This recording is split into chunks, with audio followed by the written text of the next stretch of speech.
예수님께서 로마 병사들에게 당한 것은 모욕과 조롱만은 아니었어요.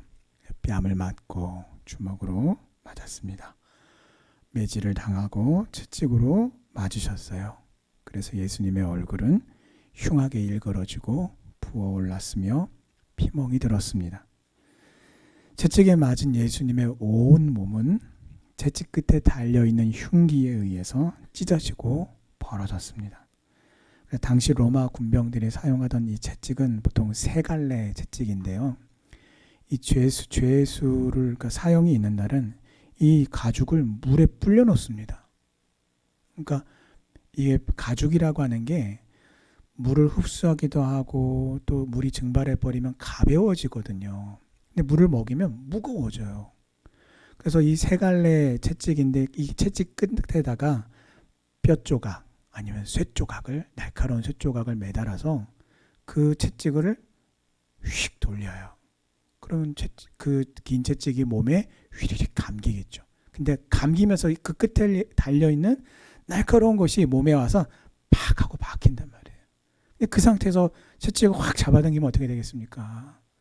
감긴 그 궤적을 따라서 날카로운 그 끝에 흉기가 온 살을 쫙 파고들면서 마치 쟁기로 이랑을 깊이 갈듯이 온몸을 다 그렇게 갈기갈기 찢어놓는 거예요. 그래서 예수님은 살이 찢기고 머리에는 가시로 만든 가시 면류관 때문에 피를 흘리고 온몸은 채찍질과 매질로 인해서 피를 흘리게 되었으니 얼마나 지치셨겠습니까? 그래서 로마 병사들은 그들의 조롱과 매질이 이제 흡족하다, 다 됐다라고 판단되었을 때 이제 사형 집행을 위해서 예수님을 끌고 나갑니다. 그래서 31절에 끌고 나갔다라는 이 단어의 의미는 보통 어떨 때 쓰냐면 사람한테 쓰는 단어가 아니에요. 낙이나 소를, 짐승을 끌고 간다라고 할 때 쓰는 특정한 단어를 예수님께 지금 쓰고 있는 거예요. 그게 무슨 말입니까? 이것을 통해서 알 수 있다시피 예수님이 날 건드리지 마시오. 내가 내 발로 가겠소. 할 수 없는 그렇게 많이 지쳐있는 그런 상태라는 거예요. 질질질질 끌려나갔다라는 의미가 되기도 하고 또한 이제 사형시키기 위해서 예수님을 끌고 가는 그 모습이 마치 어린 양이 도수장으로 끌려가는 것 같은 그런 상황과 똑같다라는 것을 영적인 부분들을 그대로 잘 나타내주고 보여주는 아주 설명하는 표현인 것입니다. 그래서 사형의 장소인 골고다, 즉 해골의 곳, 죽음의 장소라고 하는 것이죠. 상징적인 곳이죠. 그렇게 불리는 성문 밖에 위치한 그 언덕으로 끌려가게 되었습니다. 이 길을 걸어가는 과정 역시 십자가의 형벌을 받아서 받는 사형수가 걸어가야 할 처형에 처해지기 위한 과정이었어요. 이걸 건너뛸 수가 없었어요. 이것 또한 역시 죄인을 사형시킬 때에 율법에 의하면 진 안에서 처형하지 말고 진 바깥으로 데리고 나가서 사형시키라고 하는 하나님의 율법에 따른 것이었습니다. 그래서 이 골고다 언덕까지 가기 위해서는 이 사형 집행 장소까지 가기 위해서는 사형수가 자기가 못 박힐 무거운 그 십자가의 형틀을 메고 걸어가야만 했습니다. 예수님은 조롱과 매질을 다 당한 후에 다시 옷이 입혀진 상태에서 자신이 못 박힐 무거운 십자가를 지고 골고다로 향하신 것입니다. 예수님께서 이렇게 고난당하고 고통당하심은 나의 범죄함 때문이고 나의 범죄함 때문에 오늘 이 자리에 내어줌이 되셨고 하나님께서 정말 나를 향하여 내가 너를 의롭다 여기노라 라고 하시기 위해서 또한 죽음에서 다시 살아나신 것입니다. 또 친히 나무에 달리셔서 예수님의 그 몸으로 내 죄를 친히 담당하셨어요. 왜냐하면 나로 하여금 오직 죄에 대해서는 죽고 의에 대해서는 살게 하려 함입니다. 즉 주님이 채찍에 맞으심으로 내가 나음을 얻게 되었어요. 그리고 거기에는 분명한 목적이 있다라고 말씀하셨어요. 그것은 바로 은혜를 받은, 이 구원의 은혜를 받은 우리는 주님이 행하신 이 십자가의 고난의 목적대로 죄에 대해서 죽고 의에 대하여 오직 하나님의 말씀과 의로운 그 뜻에 대해서 살아서 하나님을 기쁘시게 하는 믿음의 삶을 살아야 함을 말씀하고 있는 것입니다. 주님은 강도 둘과 함께 십자가에 못 박히셨습니다. 자, 이것은 만왕의 왕이신 주님이 어떤 지금 상황입니까? 강도요, 불법하고 불의한 자들과 같은 취급을 받으신 것입니다. 그런데 놀랍게도요, 이것은요, 이사야 53장 12절 말씀의 성취인 것입니다. 그러므로 내가 그에게 존귀한 자와 함께 몫을 받게 하며 강한 자와 함께 탈취한 것을 나누게 하리니 이는 그가 자기 영혼을 버려 사망에 이르게 하여 범죄자 중 하나로 헤아림을 받았음이니라. 그러나 그가 많은 사람의 죄를 담당하며 범죄자를 위하여 기도하였느니라. 자, 로마 군사들은 예수님을 십자가에 오늘 말씀에는 못 박기 전에, 그리고 다른 공간 복음에 보면 예수님을 십자가에 못 박은 상태에서 해용이라고 하는 일종의 스펀지와 같은 것에 이 쓸개를 탄 포도주, 이 마취제를 적셔서 나무 장대로 매달아서 예수님의 입에다가 이렇게 먹이려고 해요. 근데 예수님이 그것을 맛을 보고 그것이 마취제인 것을 알고 거절하십니다. 또 십자가에 못 박은 후에는 예수님의 옷을 제비 뽑아서 나눠 가졌어요. 자, 이 두 사건 역시 각각 시편 69편 21절과 시편 22편 18절 말씀의 예언의 말씀의 성취인 것입니다. 그들이 쓸개를 나의 음식물로 주며 목마를 때에는 초를 마시게 하였사오니 내 겉옷을 나누며 속옷을 제비 뽑나이다. 초라고 하는 것은 식초를 말해요. 매우 신 거를 말하죠. 포도주가 계속 놔두면 시큼해지잖아요. 그런데 여기 보면은, 여기 오늘 마태복음에는 쓸개, 또 다른 곳에는 모략이라고도 표현이 되어 있습니다. 그래서 이 포도주의 쓸개를 타는 이유는 뭐냐면 이것은 일종의 마취제 역할을 하는 거예요. 그래서 죄수가 너무 고통스러워하면, 힘들어하면 이 마취제를 마시게 했어요. 그러면 조금 고통이 좀 경감이 되는 거죠. 그런데 예수님은 이게 그냥 포도주가 아니라 마취제인 걸 아시고 거절하셨어요. 왜 그렇습니까? 우선은 모든 고난과 고통을 담당하심으로써 온전한 속죄물이 되시기 위해서 마취제를 거절하신 겁니다. 자, 분명히 십자가에 매달려서 지금 큰 못에 의해서 손과 발이 못 박혀서 매달려 있어요. 그리고 거기서 오는, 우리가 잘 아는 것처럼 그렇게 매달리기, 십자가에 이렇게 매달리기 위해서는 어깨가 빠져야 돼요. 어깨뼈가 빠져야만 그게 가능합니다. 이 못을 박혀서. 그래서 한쪽 박고, 그래서 우리가 영화에도 그 패션 오브 크라이스트라고 하는 영화에 아주 고증이 너무 잘 돼 있어요.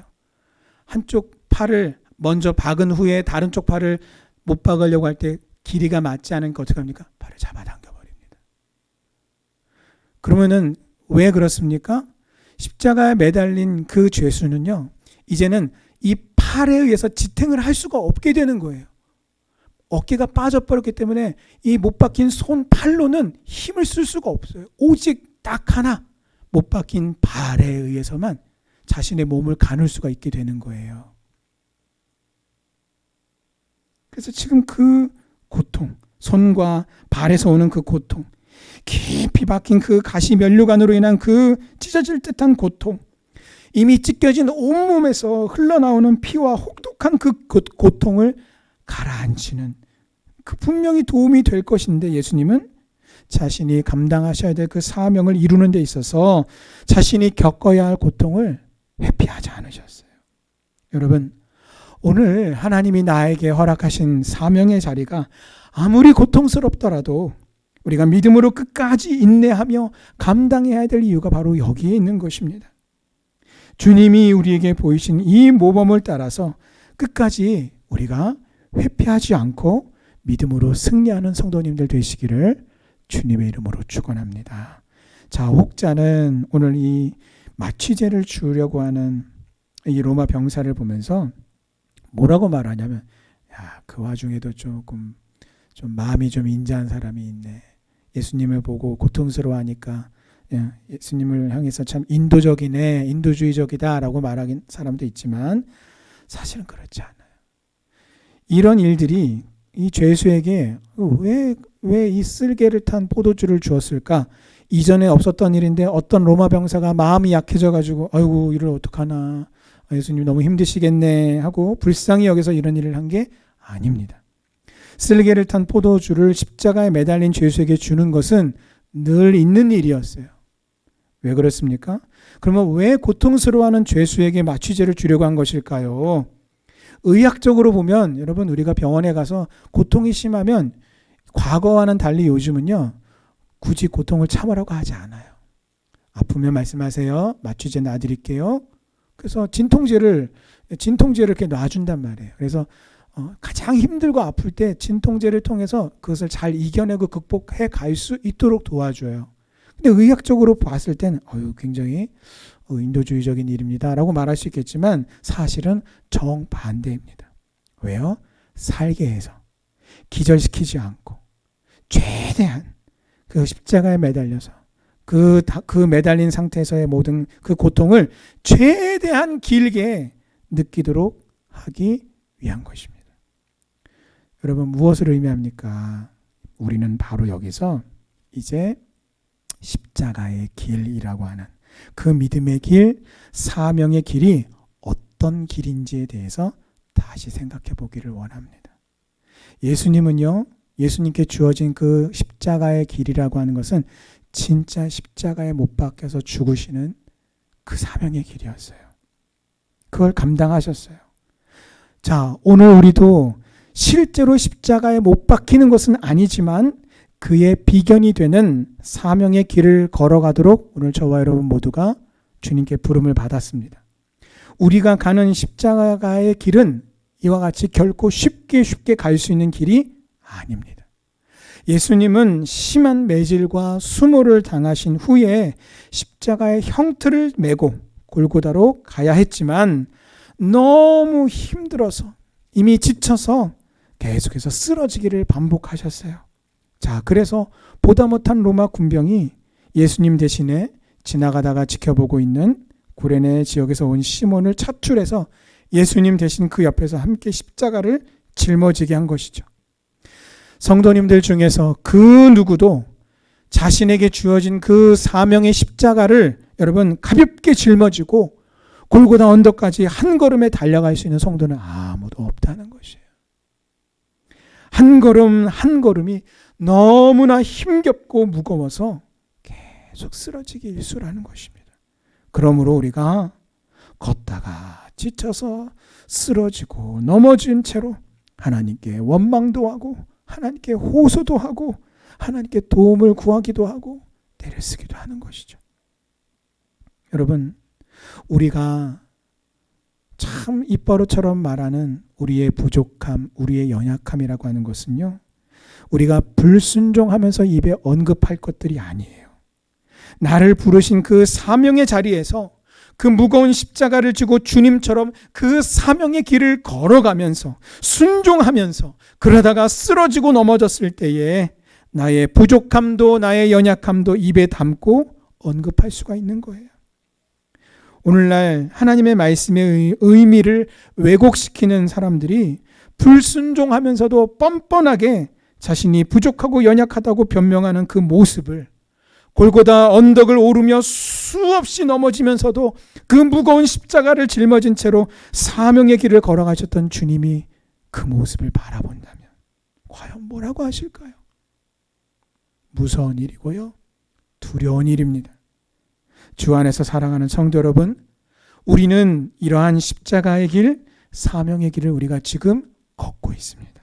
자, 그러므로 여러분, 나 자신을 포함하여 특히 다른 성도가 직분이나 사명이나 믿음의 일들을 감당할 때에 그 삶 속에서 자신의 전 삶으로 하나님을 예배하는 예배자로서, 이 사명자로서 믿음의 길을 걸어가다가, 감당하다가 부족한 점이 발견이 되고 또 넘어지고 자빠져도 여러분, 함부로 우리가 비난하거나 손가락질하지 마시기 바랍니다. 오히려 하나님의 부르심에 순종하여서 십자가의 길을 걸으면서 우리가 서로 위로하고 격려하고 일으켜주고 도와주고 사랑으로 안아주면서 함께 이 믿음의 길, 사명의 길을 동역하는 우리 성도님들 되시기를 주님의 이름으로 축원합니다. 예수님이 당하신 이 무거운 십자가를 대신 운반한 사람이 있었어요. 그 사람은 바로 구레네 출신 시몬이라는 사람이었습니다. 자, 구레네라는 지역은요, 저 북아프리카에 있는 해안가에 있는 작은 성읍입니다.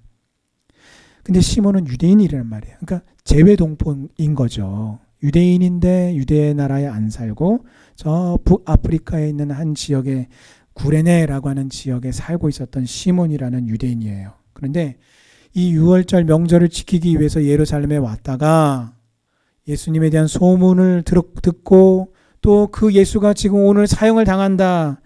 여러분, 얼마나 많은 대중들이 예수님을 환호하고 지지했습니까? 그런데 그런 예수님이 지금 사형을 당하기 위해서 십자가 형틀을 메고 질질 끌려가다시피 가는 그 행렬을 얼마나 많은 사람들이 지켜봤겠어요.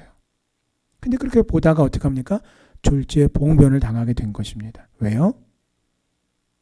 다른 걸 다 떠나서요, 아이고 제가요 이것부터 저것까지 다 해도 그것만은 절대 못하겠습니다 라고 말하는 게 뭐예요? 십자가의 형터를 치는 거예요. 왜냐하면 그 십자라고 하는 그 나무 십자가라고 하는 그 자체가 저주를 의미하고 수치를 의미하기 때문입니다. 기쁜 명절에 누가 이런 원치 않는 더러운 일, 수치스러운 일을 당하기를 좋아하겠습니까? 또 무거운 십자가를, 그 사형틀을 짊어지는 일은 또 힘을 써야 되는 아주 고된 일이에요. 힘든 일이었어요. 그래서 세상 사람들은 이럴 때 흔히 말하기를 재수가 없다라고 말을 합니다. 그러나 그렇게 세상 사람들의 표현대로 말하자면 사실은 그 반대로 시몬은 아주 재수가 좋은 사람이었어요. 시몬은 하나님의 큰 축복과 은혜를 받은 사람입니다. 그래서 주님의 십자가를 대신 진 후에 골고다 언덕까지 함께 그 발걸음을 함께 걸어갔어요. 주님과 함께 그 발걸음을 걸어갔어요. 그런 후에 그의 가정은요, 예수님을 믿고 다 구원받은 가정이 되었습니다. 그래서 시몬에게는 두 아들이 있었는데요, 알렉산더와 루포라고 하는 초대교회의 큰 믿음의 일꾼들이었습니다. 초대교회의 사도들에게도 너무나 잘 알려진 믿음의 인물들이었어요. 그렇다면 이 알렉산더와 루포가 어떻게 그렇게 신실한 교인이 될 수 있었을까요? 그것은 바로 예수님 대신에 십자가를 대신 진 그 시몬이, 아버지 시몬이 독실한 예수 믿는 성도가 되어서 그 신앙을 두 아들들에게 전수했기 때문입니다. 십자가를 억지로 짊어진 그 일은 시몬에게는 절대로 잊을 수가 없는 사건이었습니다. 처음에는 기분이 나쁘고 재수없는 일이다라고 생각했지만 알고 보니 영원한 죄짐을 벗고 영생을 얻는 축복을 얻게 되었습니다. 그 구레네 시몬이 과거에만 있는 것이 아닙니다. 오늘 주님과 함께 이 믿음의 길, 사명의 길, 십자가의 길을 걸어가는 우리 모든 성도님들이 바로 우리가 영적인 시몬인 줄 믿습니다. 그래서 그 시몬이 십자가의 형틀을 대신 지시고 예수 그리스도와 발걸음을 맞춰서 골고다 언덕에까지 올라가 축복을 받았던 것처럼, 여러분 오늘 이 시대에 사명의 십자가를 지고 가는 성도님들, 여러분 힘을 내시고 주님을 사랑하셔서 십자가를 함께 지는 성도에게 하나님께서 사랑을 주시고 축복을 주시는 줄 믿습니다. 그래서 예수님의 이 십자가를 우리가 함께 짊어짐으로 하나님 예수님과 함께 더불어 이 시대에도 우리가 믿음의 동역자가 되고 하늘의 영광과 축복을 함께 받는 우리 성도님들 다 되시기를 주님의 이름으로 축원합니다. 아멘.